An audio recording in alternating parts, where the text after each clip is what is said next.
Hi friends, ఈ వీడియోలో మీరు ఏ విషయాలు తెలుసుకుంటారంటే భూమి కింద ఉన్న భారీ మహాసముద్రం గురించి తెలుసుకుంటారు.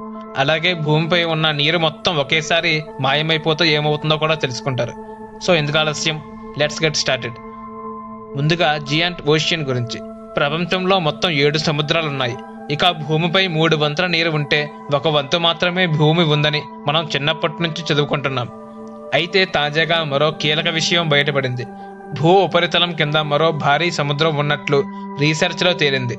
అయితే ప్రస్తుతం భూమిపైన ఉన్న సముద్రాల్లో ఉన్న నీటి కంటే 3 రెట్ల నీరు ఆ మహాసముద్రంలో ఉందని శాస్త్రవేత్తలు వెల్లడించారు. శాస్త్రవేత్తలు నిరంతరం రకరకాల అధ్యయనాలు చేస్తూ ఉంటారు. ఈ క్రమంలోనూ ఎన్నో కొత్త విషయాలను కనుగొంటూ ఉంటారు. అయితే ఒక అంశాన్ని పరిశోధించేందుకు పరిశోధనలు చేస్తే వేరే కొత్త విషయాలు వెలుగులోకి వస్తూ ఉంటాయి. తాజాగా అలాంటిదే ఒక సంఘటన జరిగింది. భూమి కింద భారీ మహాసముద్రాన్ని కనుగొన్నారు. అది ప్రస్తుతం ప్రపంచంలో ఉన్న 7 మహాసముద్రాల కంటే చాలా పెద్దదని శాస్త్రవేత్తలు పేర్కొన్నారు. ఈ 7 సముద్రాలలో ఉన్న నీటి కంటే 3 రెట్ల అధిక నీరు ఈ మహాసముద్రంలో ఉందని గుర్తించారు. ఆ మహాసముద్రానికి గిగాంటిక్ మహాసముద్రం అని పేరు పెట్టారు. భూమి ఉపరితలానికి సుమారు 700 కిలోమీటర్ల అడుగున ఈ భారీ గిగాంటిక్ మహాసముద్రం ఉందని తాజాగా నిర్వహించిన రీసెర్చ్లో సైంటిస్టులు గుర్తించారు. రింగ్వుడైట్ అనే రాయి లోపల భారీగా నీరు ఉందని పరిశోధకులు కనుగొన్నారు. ఈ నీరు ఎంత ఉందంటే మొత్తం భూమిపై ఉన్న 7 మహాసముద్రాల్లో ఉన్న నీటి కంటే 3 రెట్లు ఎక్కువగా అందులో ఉందని తెలిపారు. ఈ మహాసముద్రానికి సంబంధించిన వివరాలను dehydration melting at the top of the lower mantle అనే పేరుతో విడుదల చేసిన ఓ పరిశోధన నివేదికలో సైంటిస్టులు వెల్లడించారు. ఈ నివేదికలో రింగ్వుడైట్ రాయికి ఉన్న ప్రత్యేక లక్షణాలను వారు వివరించారు. రింగ్వుడైట్ రాయి అనేది ఒక స్పాంజిలాగా ఉండి నీటిని పీల్చుకుంటుందని తమ అధ్యయనంలో తేలినట్లు చెప్పారు. ఇక ఈ రింగ్వుడైట్ రాయి నిర్మాణం ప్రత్యేకంగా ఉన్నట్లు గుర్తించారు. ఈ రాయి హైడ్రోజన్ను ఆకర్షించడం ద్వారా నీటిని నిల్వ ఉంచుకుంటోందని ఈ రీసెర్చ్ టీంలో కీలక పాత్ర వహించిన జియోఫిజిసిస్ట్ స్టీవ్ జాకబ్సన్ వెల్లడించారు. భూమి ఉపరితలంపై నీరు ఏర్పడడానికి గల ఆధారం ఈ గిగాంటిక్ మహాసముద్రమేనని ఆయన తెలిపారు. భూమిపైకి భారీ స్థాయిలో నీరు ఎలా వచ్చిందనేది ఈ గిగాంటిక్ మహాసముద్రం తెలియజేస్తుందని పేర్కొన్నారు.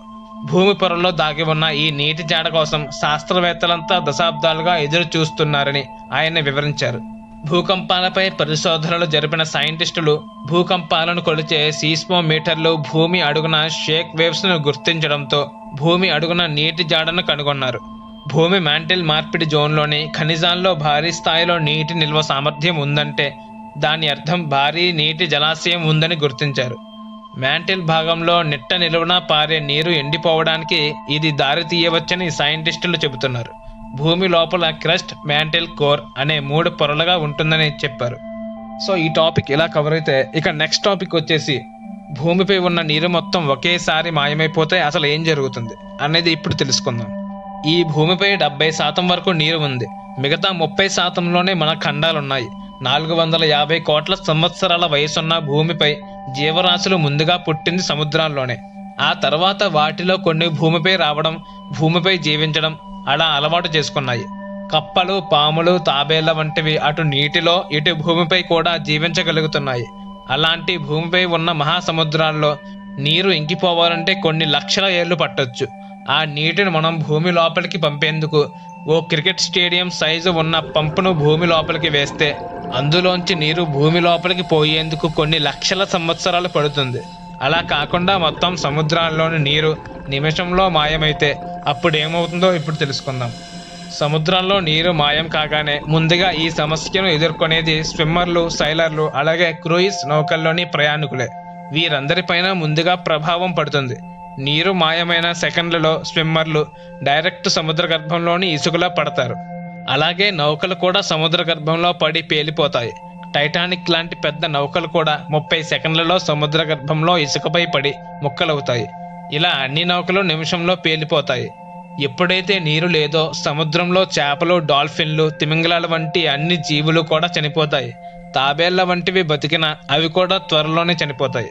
సముద్రాలు ఉండే ప్రాంతాలన్నీ ఎడారుల్ని తలపిస్తాయి. అక్కడ జీవరాశి చనిపోవడం వల్ల కొన్ని రకాల మొక్కలు, మానవులు వాడి పడేసిన ప్లాస్టిక్ వ్యర్థాలు, ప్లాస్టిక్ బాటిళ్ల వంటివి కనిపిస్తాయి.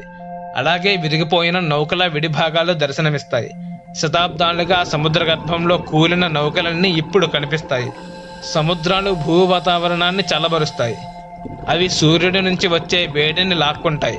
అవి లేకపోతే ఆ వేడి భూమిపైకి వచ్చేస్తుంది. అందువల్ల భూమిపై ఉష్ణోగ్రతలు పెరుగుతాయి. ఫలితంగా భూమి వాతావరణం మారిపోతుంది. కొన్ని ప్రాంతాల్లో అతి వేడిగా ఎడారిలాగా, కొన్ని ప్రాంతాల్లో అతి చల్లగా అంటార్కిటికా లాగా మారిపోతుంది. ఎక్కడా మనుషులు బతికేందుకు వీలుగా ఉండదు. ప్రత్యక్ష నరకం కనిపిస్తుంది.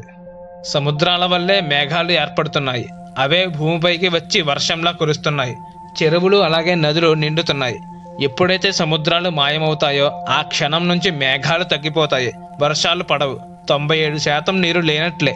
నదుల్లో ఉన్న 3% నీరు కూడా ఎండిపోతుంది. అది మనుషులు, జంతువులు, చెట్లు, జీవరాశికి ఏమాత్రం సరిపోదు. కొన్ని రోజుల్లోనే మనుషులతో పాటు జంతువులు చనిపోతాయి. మొక్కలు మాత్రం కొన్ని వారాల పాటు బతికి ఆ తర్వాత అవి కూడా వేడిగాలులకు చనిపోతాయి. కొన్ని నెలల్లోనే అడవులు పూర్తిగా మాయమవుతాయి. కొన్ని సంవత్సరాల్లో భూమిపై జీవం అన్నదే ఉండదు. అడవులు తగలబడిపోతాయి. భూమి క్రమంగా అగ్నిగోళంలా మారుతుంది. భూమిపై ఆక్సిజన్ నానాటికి తగ్గిపోతుంది. ఒకవేళ అప్పటికీ మనుషులు బతకగలిగిన వారికి ఊపిరి ఆడదు, ఆక్సిజన్ అందదు, మండిపోయే ఎండల్ని తట్టుకోలేరు, ఆహారం లభించదు. క్రమంగా భూమి కూడా శుక్రగ్రహంలాగా మారుతుంది, ఉడుకుతూ ఉంటుంది. కాబట్టి ఈ భూమికి సముద్రాలు జీవాన్ని ఇస్తున్నాయి. సకల ప్రాణకోటి మనుగడకు అవే ఆధారం. వాటిని కాపాడుకోవడం ప్రతి ఒక్కరి బాధ్యత. సో ఇది ఫ్రెండ్స్, ఈ వీడియో ద్వారా చిన్న ఇన్ఫర్మేషన్ అన్న మీరు గెయిన్ చేశారని అనుకుంటున్నా. ఈ వీడియో ఎలా ఉందో కామెంట్ చేసి చెప్పండి. Thanks for watching.